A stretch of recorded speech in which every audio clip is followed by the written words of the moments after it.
Hey guys, what's going on? This is Dan Solitro of To All the Crowded Rooms, and today I'm going to be talking to you all about my favorite releases from 2020.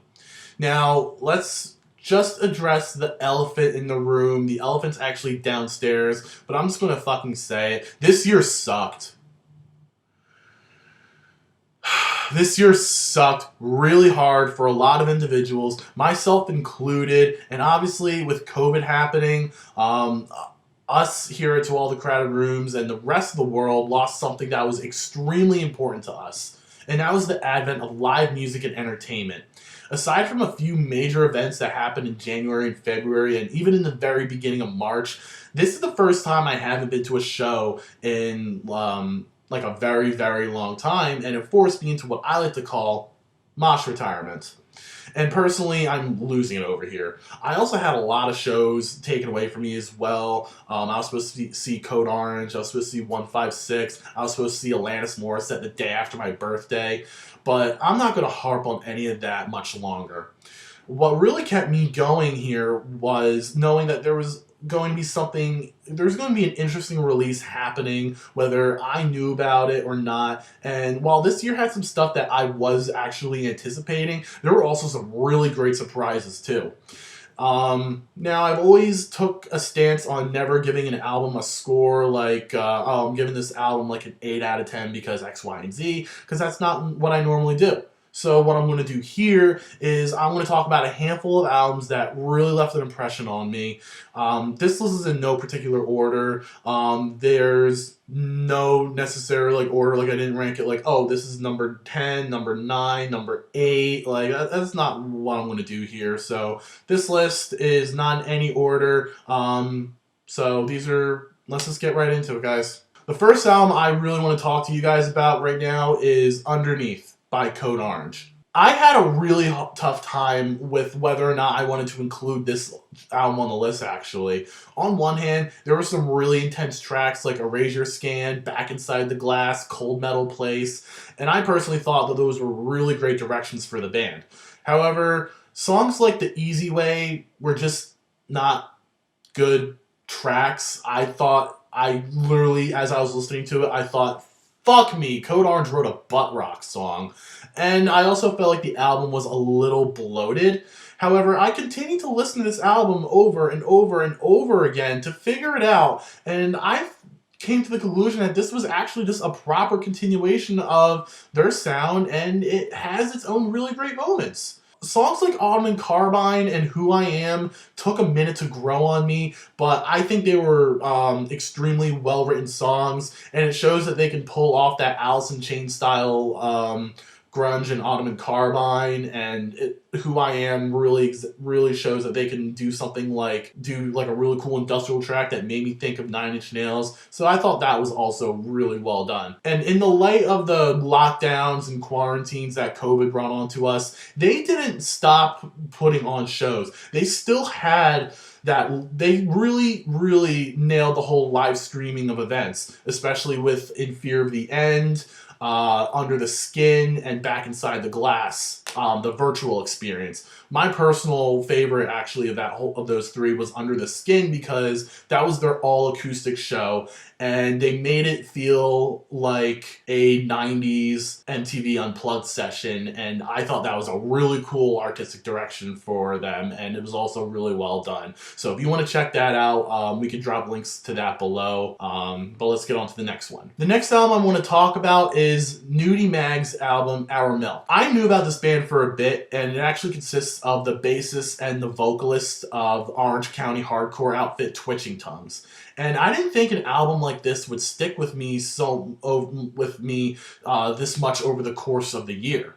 While these two individuals come from hardcore, this album really reminds me of like some really great indie and alt rock from the 90s and the 2000s. It's kind of like if Weezer wrote really good music and had an extremely good bass tone. Seriously, like the production on this album is actually why this stuck with me. Everything just hits so well, and that bass tone is still fantastic. I'm still thinking about it to this day, so if you haven't, just check it out. It's worth your time. Next on the list is Trash Talk's EP, Squalor. These guys put out a new EP, and I still want more for them. I'm still also waiting on a brand new full length because it's been like 6 years since their last one, but I'll talk about that a little. I'll talk about that another time. That's the power a band like Trash Talk actually has. No matter how short, sweet, and to the point their releases are, I'm still clawing at the scene. I'm still clawing for more music from these guys. And this EP actually marks the first time that Trash Talk worked with a producer across an entire release. They haven't done that in the past, and I thought it really worked well. And that person who they worked with was Kenny Beats. And Ken has done a fantastic job at conveying what Trash Talk is. Brash, angry, hardcore, that's short, sweet, and to the point. The literal ultimate 1-2 fuck you of 2020. Next album I want to talk about is from the band Untitled. Now, they put out a 4-track EP, and it's some of the best and most personal tracks these guys have put out. Throughout this release, I've continually compared these guys to Superheaven in terms of their sound, both musically and vocally, and I love that. I personally don't think that band gets enough attention, and that actually needs to change. What Untitled gave us this year are 4 songs that are extremely personal and experimental as well. Songs like Milligram and Big John have this 90s grunge vibe, and I love it so much for that reason, and I hope to hear more from these guys in that sound very soon. Songs like Milligram and Big John have this 90s grunge vibe, and I love it so much for that reason, and I really hope that they just go down that rabbit hole so much more because it really does work for them. Next one I want to talk about is Run the Jewels' 4th self-titled record. Now listen to me right now, people. When Killer Mike and LP release music as Run the Jewels, you gotta drop everything that you're doing and you have to listen to it. Now, I didn't listen to a crazy amount of hip-hop this year, but god damn, this album came out and it was mind-blowing. And I've always looked forward to Run the Jewels releases since the combination of Killer Mike and LP is such a strange combination. Seeing how they were brought up in different parts of hip hop, with Killer Mike being brought up in Southern hip hop and LP coming from New York City. But they work so well together, both production and lyrically. They have this fantastic chemistry. Songs like Yanking the Brave, Just, and Walking the Snow are some of the best tracks on the record and are possibly some of my favorite tracks of the year. Hashtag Black Lives Matter. Next on the list is 156 Silence's record, Irrational Pull. Now, I've listened to a lot of heavy music this year, but nothing really stuck with me the way 156 Silence has. This album has so much going on that reminded me of Botch, Norma Jean, Korn, Deftones, that I just fell in love with it. Songs like Problematic and By a Thread I Suspend are literal ass beaters that I would have loved to hear live this year, while Taste of Ashes has old school metalcore vibes written all over it. It's like Poison the Well and Botch Had a Child, and you get 156 in that respect. What I'm getting at is that this isn't something to be slept on, and I'm so happy that this record is in my life, and if you haven't listened to it yet, listen to it right now. Next album I want to talk about is Hundredth's Somewhere Nowhere. Now, their newest release marks another shift in genres where we see them experimenting with their sound in a really exciting way. Throughout the record, I heard influence from Radiohead, Mr. Hudson, which I thought was done very well in this record. There were also a few tracks that were very dancey. The one that stood out the most was the song Out of Sight, and some also go in an alternative direction like they do in Bottle It Up, like it does in the song Bottle It Up. To see this band evolve from a hardcore band to this experimental Radiohead-esque alt-rock band was a very welcome pace, especially because I personally felt like their previous record, Rare, was a little bloated. Next up, I want to talk about King Cruel's newest album, Man Alive. For the individuals who actually watch my reviews, you may actually remember that this was my very first album review, and I'm so happy I get to talk about this album again.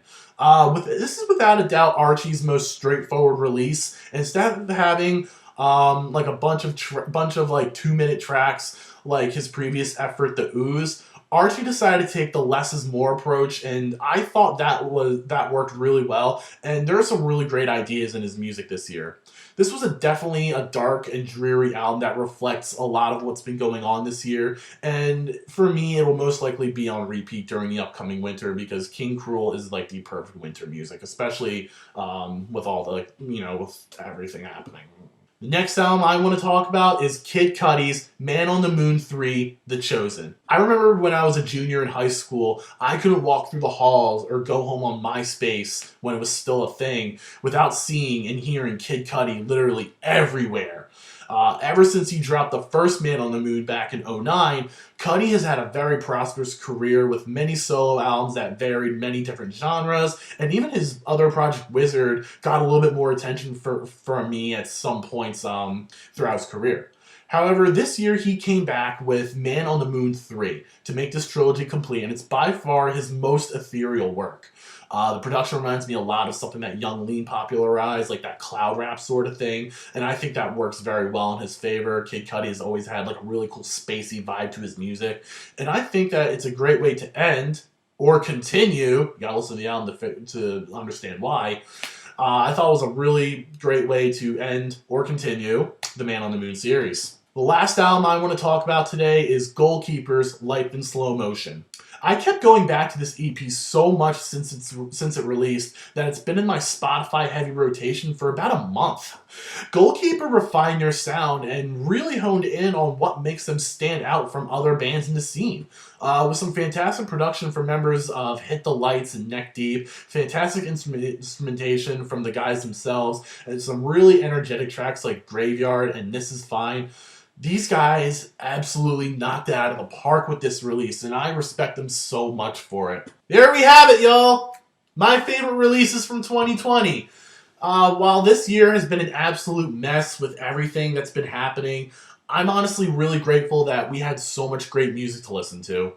I've had my fair share of upsetting events that, happened this year, and these albums in some way, shape, or form have really got me through 2020, and I'm sure they'll make it into the next year and years to come. Let me know in the comments what some of your favorite albums of the year are. I'd love to hear what you all have to say, and I love seeing everyone's different album of the year lists, especially with everyone's music taste being so wildly different or even all over the place.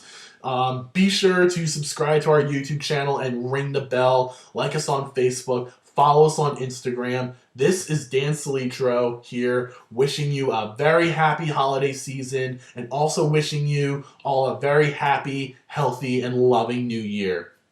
Peace, y'all.